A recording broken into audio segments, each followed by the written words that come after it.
Hello, kids. Who's ready for another amazing story? We are Uncle Michael. The eager voices of the kids I usually teach rang out in anticipation. My passion for transferring knowledge to the younger generation was my motivation. One story coming up first. I have a surprise guest for you today, I told them. This person is a proof that God is the ultimate. Believe it or not, he is my inspiration. He is. One of the kids cut me off, signaling the presence of someone behind me. I turned around and saw that it was my friend's wife. I rushed and greeted her, bringing her closer to the kids. Before we continue with the story, do not forget to click on the notification button in order to get notified at every new video posted. May God bless you. Guys, this is Victoria. She's the wife of the friend I told you about. I introduced Victoria to them, after which she handed me a letter from Donald. I'm sorry, Michael, but he couldn't make it. He said I should give this to you, she said. I opened the letter and immediately I recognized my friend's penmanship. Just like that, my memory took me back to the time we were youths in the university. Donald, why don't you follow me to church today? I invited. Thanks, but I'll pass. There's an artist coming up tonight at the club. Do you really think I'll miss him for your church service? Being negative was a common response I got from Donald whenever I invited him to church. I thought of ways to convince him of God's goodness, but he always seems to have odds against me, and Donald always pointed that out. Dude, you always invite me to church, but yet your results in school don't motivate me. You serve God, but why isn't He rewarding you?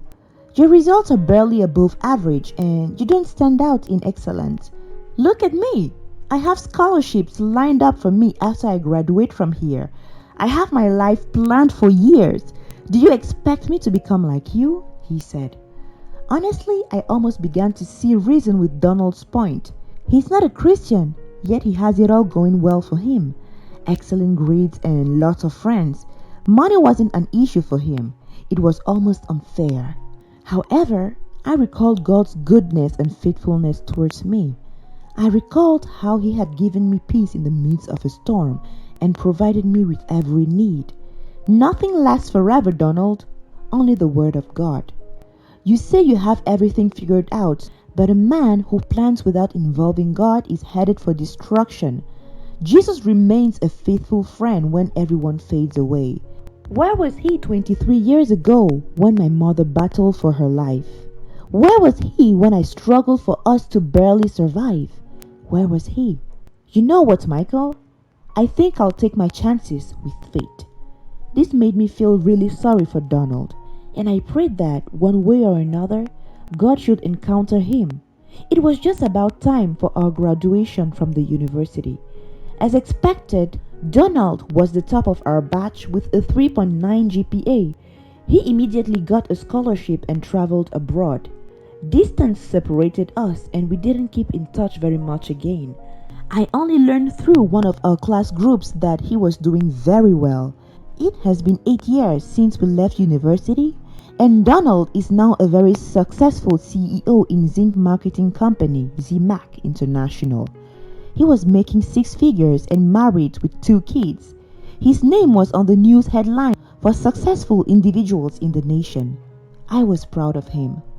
For me, I was a manager of one company, but I usually created time to teach kids and pass knowledge of Christ to the younger generation.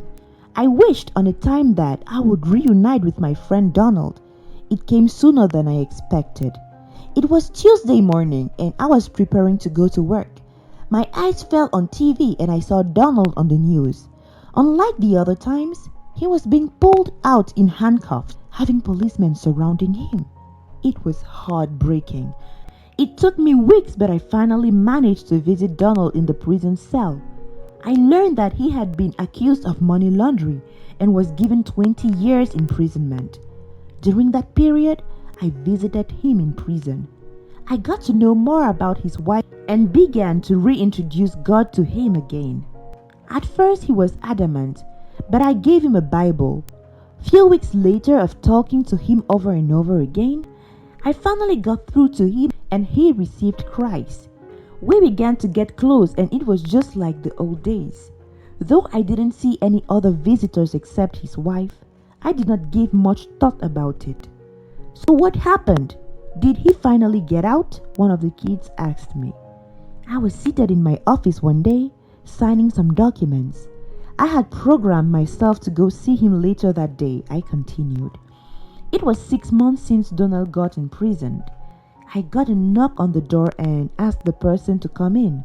Lo and behold, it was Donald. Am I dreaming or am I dreaming? You are definitely not dreaming, my friend, he said, and we laughed and shared a hug. What happened? How are you out? I'm guessing you've not been following the news, he said. I was short of words. I just sat there quietly and waited for him to explain himself. I took your advice, man, and I gave God a chance. Those times you visited me in prison gave me a rethink on my life. I began to study the Bible you gave me and saw a whole new world. I even began to preach in prison. Why didn't you tell me God was that sweet? He asked. Well, I figured that your encounter with him would bring you more conviction. Yeah, man, it actually did. Donald burst into tears. It was tears of joy. I'm so grateful, man, he said. Jesus really loves me. For so long I hated him for letting my mother die. My frustration turned to hate, seeing I had no one to vent out on. It's all right, Donald. At the end of the day, you are alive and saved by an amazing grace. Donald had begun preaching to other inmates in prison.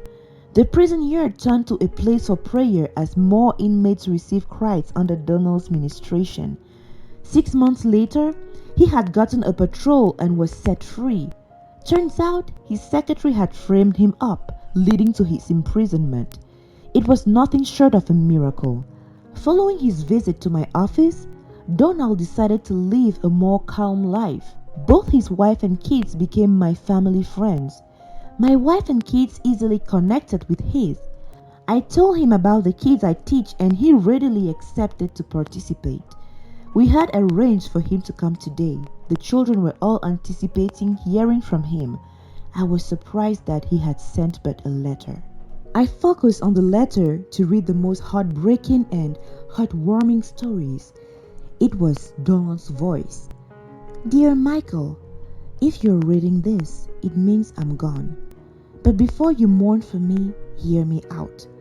I was recently diagnosed of lung cancer and didn't have long to live. That's why I dedicated the little time I had left to make amends, repair broken relationships, and lead as many as I could to Christ. Michael, my friend, you are a good man. You taught me the true value of friendship and what it means to truly serve God.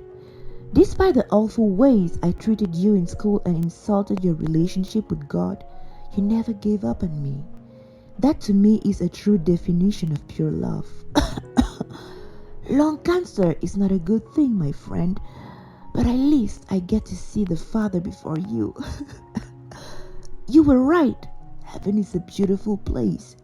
I have been seeing flashes of it, both in my sleep and while awake. I am glad to finally join the celestial and to be part of the innumerable company of witnesses. Stay well, my friend. I'll see you when you finish your mission. Signed, Donald, your brother and friend. As old as I was, I wept before those kids. It is sad that Donald was no more, but his last days were most fulfilling. Though not with us, I was assured that he is in a better place.